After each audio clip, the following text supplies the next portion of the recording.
Chapter 1. The alarm clock buzzed as Jordan woke up in her dorm room bed. The sun shone on her pale face and her light brown hair. She had been sent to a military boarding school by her father. Her dad never liked her, but Jordan never knew why her mum had sent her away. Jordan hated to get up early, but knew she had no choice. Otherwise, Sergeant Harris would bark orders at her to wake up anyway. So she thought she might as well do it herself to save her the trouble. Morning, Maisie, Jordan yawned as she stretched. Maisie Ivan was Jordan's best friend during her time in the military boarding school. Morning, Jordan. Ready for Sergeant Harris to bark orders at us again? Maisie asked sarcastically. Jordan was her nickname for her friend. Jordan retorted with a, "You bet I am," before standing up to get changed. Suddenly, the door burst open and a male voice shouted, "Attention!" It was Sergeant Harris. "Couldn't you have at least waited until we got dressed?" Jordan retorted, already knowing the answer. Sergeant Harris snorted indignantly. "So you could do what? Paint your nails and put on your makeup?" Jordan rolled her eyes at the sergeant's misogyny. This kind of behaviour towards her and the other female cadets wasn't anything new. Jordan decided to ignore him and got herself dressed in her green t-shirt and her camouflage jacket and jeans, as well as her combat boots.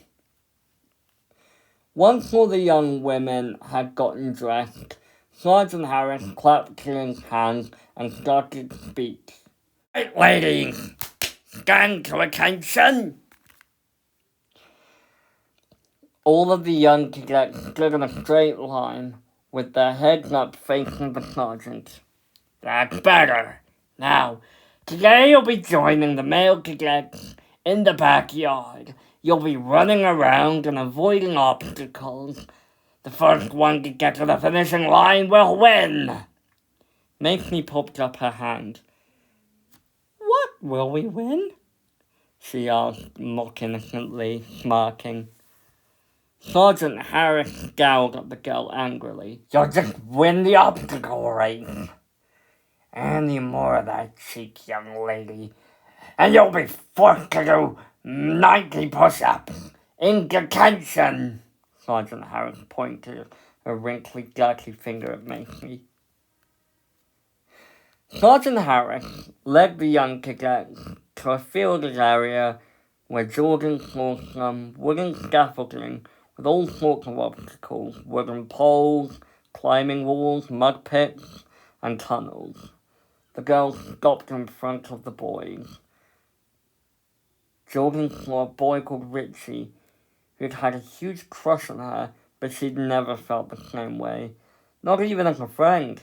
He was always sexually assaulting the female cadets and constantly flirting with them, even if they said no to him. Richie gave Jordan a flirtatious smirk, which made her roll her eyes and cringe in disgust. "Dream on, big boy," she muttered under her breath. Sergeant Harris gave the instructions to avoid and dodge the obstacles, and shot his handgun in the air as a signal for all the cadets to move. Jordan ran up the wooden slope and ran across the wooden scaffolding. She ran towards the wooden poles and dodged 3 of them, but then she bashed her head on the 4th pole and fell down. She felt dazed at first, but then Jordan rubbed her head, stood up, and continued running. She crawled through the tunnels, but could never crawl that fast. Jordan walked across a wobbly bridge. She had to be careful. One slip and she could fall into the mud pit. Suddenly, a male cadet ran past her, making the bridge wobble and making Jordan lose her balance and fall into the mud.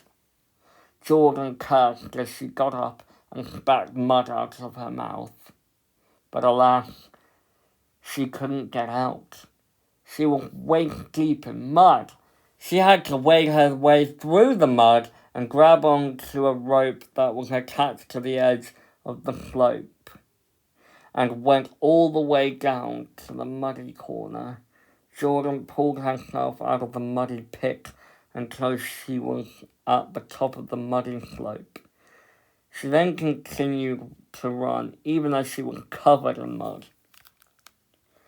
"Oh, fuck," she muttered, annoyed at herself for her clumsy behaviour, as she saw that most of the cadets were near the end of the obstacle course. She saw the climbing wall and grabbed a knobbly ledge for her to climb.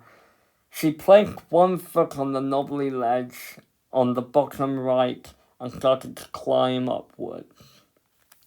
Once Jordan had reached the top, she started to climb down the ladder, but she slipped and lost her balance. Jordan had spent 5 months in the boarding school, but she was never good at flawlessly beating the course. She landed on her back and groaned as she stood up. "My back! My back!" she groaned. Suddenly, she saw all the cadets at the finishing line.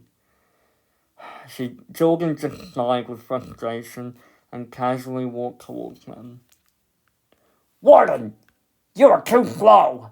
Sergeant Harris shouted, barking Jordan's last name. "I'm sorry, sir.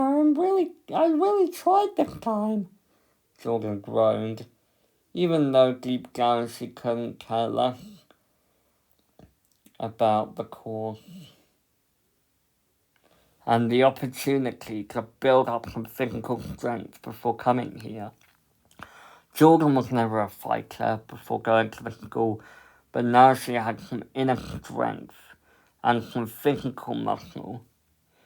"Hit the shower, Warden!"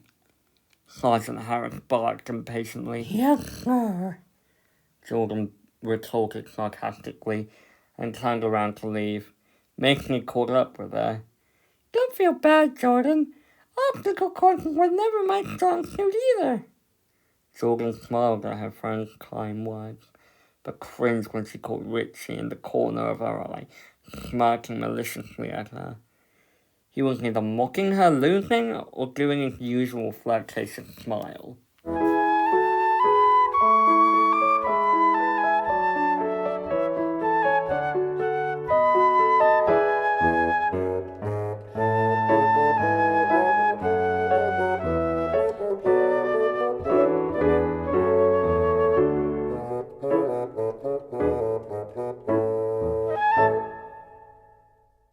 Chapter 2. Meanwhile in London, Luke Luxford sat in his bedroom, listening to his parents fighting. They were fighting over who got custody of him, even though they hadn't divorced yet. His mother was notoriously part of the British Mafia. She was in fact the boss, and she wanted Luke to carry on her legacy. His father, however, didn't want that for him. He wanted Luke to live a normal life and be a normal young adult. And Luke agreed with his father. It was just a shame that being a part of the Mafia was the only way of getting a job. Luke's mother made sure to remind him of that. No one would hire Luke because of his boisterous attitude. But Luke wouldn't give in. Luke stood up from his bed, placed his glasses on his face, and walked out of his bedroom and straight into the kitchen. He got out some bread and placed it inside the toaster. He then heard footsteps walk into the room. Luke turned around to see a sad, withered man with some light stubble and long hair that was turning grey. It was his father.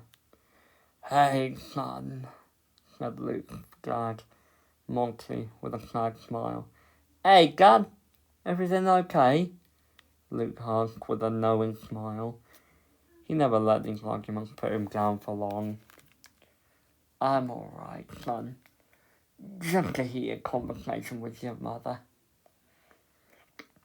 Monty walked towards his son and gripped his shoulder.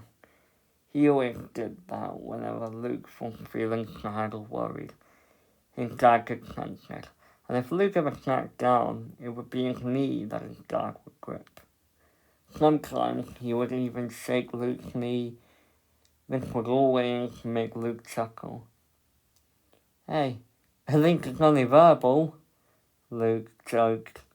Monty patted his son's arm. You got that cheerful attitude from me.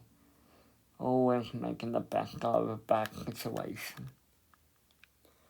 The Coke popped out of the coaster, and Luke put some peanut butter and jam on the bread before taking a bite. He looked out of the window and he ate. It was cloudy, and it was set to rain later that day. After breakfast, Luke put on a coat and went outside to go for a walk. He lit himself a cigarette and started to smoke, the breeze blowing his short black hair. He continued to walk and past the playground that he used to go to as a young boy. He missed going there with his father, then laughing together as his father pushed him on the swing. Luke's father was happier back then, back before his mother joined the mafia, and the power consumed her when she decided that it was the only way of earning money. But she didn't care about Luke or her husband. She just wanted to get the money and dominate those beneath her. Luke looked up at the cloudy sky. He took in a breath and exhaled before smiling to himself. He got out his iPhone, the only thing that his mother had got for him, put in his earphones, and played some music. He played Come and Get Your Love by Redbone. He danced across the pavement. He sang to himself before he took out his earphones and went to the local pub that he often went to. Luke sat down on the bar stool and saw the bartender, Ned. Luke got along well with Ned, and they were close friends.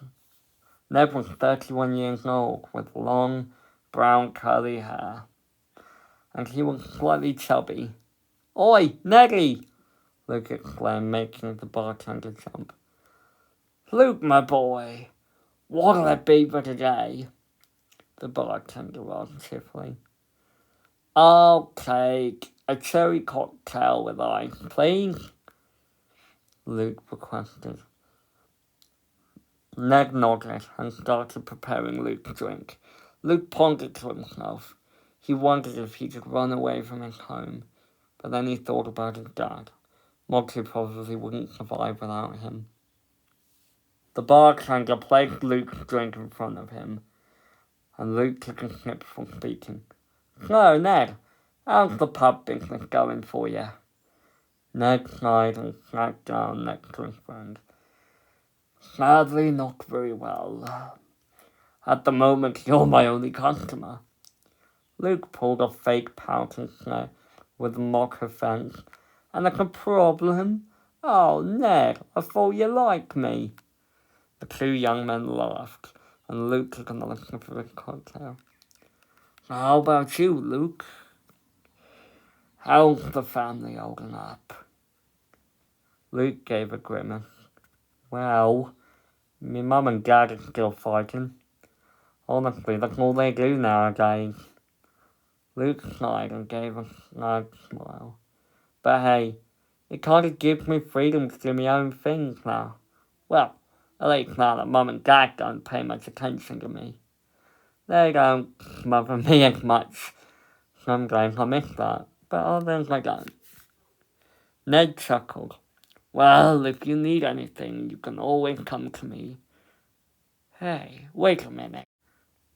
Ned looked as if he was in thought, and Luke looked at his friend with curiosity as Ned said this. What? He asked. I just realised you haven't paid for your drink yet, young man. Ned teased. Luke hastily got out of his wallet and gave Ned a £5 note. "It's fine, my boy." Ned took the £5 note anyway, and Luke took another swig of his cocktail. He was touched by Ned's kind words. Right now, Ned was Luke's only friend.